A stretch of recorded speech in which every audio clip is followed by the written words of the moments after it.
পটল পোস্ত বানানোর জন্য আমি এইভাবে পটল কেটে নিয়েছি। দেখুন একদম একটু হয়ে গেছে। এখনকার তো পোস্ত ভালো লাগে না, তাও আমি বানাচ্ছি। এভাবে পটল কেটে নিয়েছি, একটা ছোট বেগুন এভাবে কেটে নিয়েছি। এখানে আমন আছে, কাঠবাদাম আর একটা বড় ডল্লখরসানি মানে কাঁচা লঙ্কা 1.5টা আছে।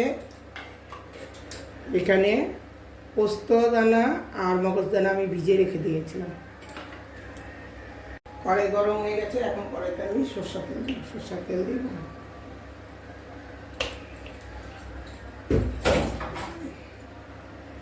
তেলটা গরম হোক। তেল গরম হয়ে গেছে, এখন আমি সোমবার দিব। তেজপাতা, একটা শুকনো লঙ্কা, অল্প কালো জিরা। বেশি আমি পোড়াবো না সোমবারটা। এখন আমি পটলগুলা দিয়ে দিব।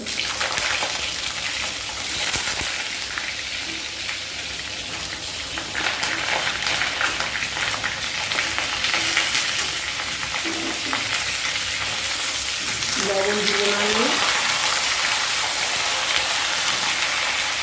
অল্প একটুখানি হলুদ দিব। এর মধ্যে আমি এই এতটা হলুদ দিয়ে আমি ভেজে নেব। একটু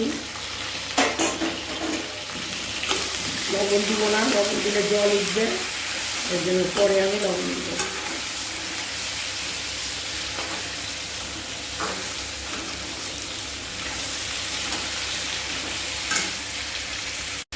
এখন আমি এই পোস্ত, মগজদানা, লঙ্কা, কাঠবাদাম পেস্ট করে নিব, আর এদিকে এটা ভাজা হবে। দেখুন এভাবে আমি লাল ভেজে নিয়েছি, আরেকটু আমি ভাজা করে নিব।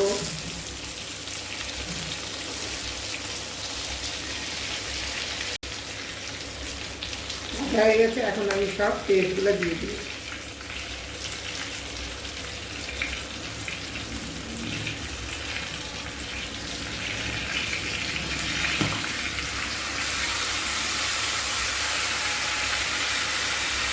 একটু জল দিয়ে দিচ্ছি।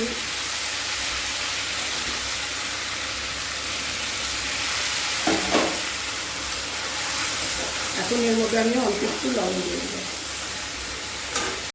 এখন এর মধ্যে আমি এতটাই লবণ দেবো, বেশি দিব না। আমি চিনি দিব না, কারণ কাজু বাদাম বলছি। পোস্ত, মগজদানা, কাঠবাদাম আছে, ওগুলো মিষ্টি বলে আমি দিব না। এখন এর মধ্যে গেলে অল্প একটু জিরা পাউডার দিব।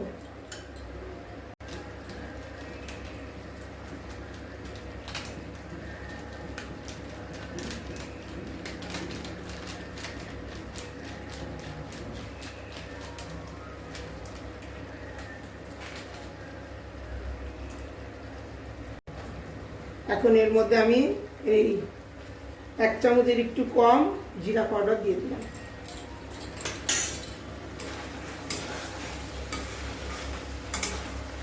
দেখুন কালারটা কি সুন্দর হয়েছে। আর আমি এর মধ্যে হলুদ দিব না, কারণ পোস্ত এরকমই হয়। পটল পোস্ত, আলু পোস্ত কালারটা এরকমই। একটু নাড়াচাড়া করে নামিয়ে দিব। হয়ে যাচ্ছে ভাজা ভাজা, একটু তেল উঠে গেছে। এখন আমি অল্প একটু জল দিয়ে দেবো।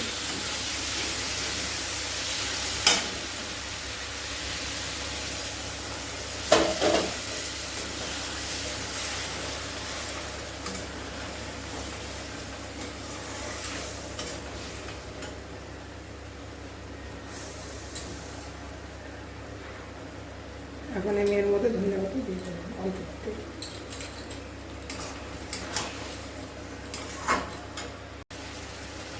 হয়ে গেছে আমার পটল পোস্ত।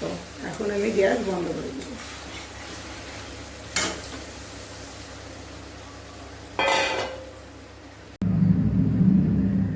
আমার ভিডিওটা পছন্দ হলে লাইক, শেয়ার, সাবস্ক্রাইব করবেন।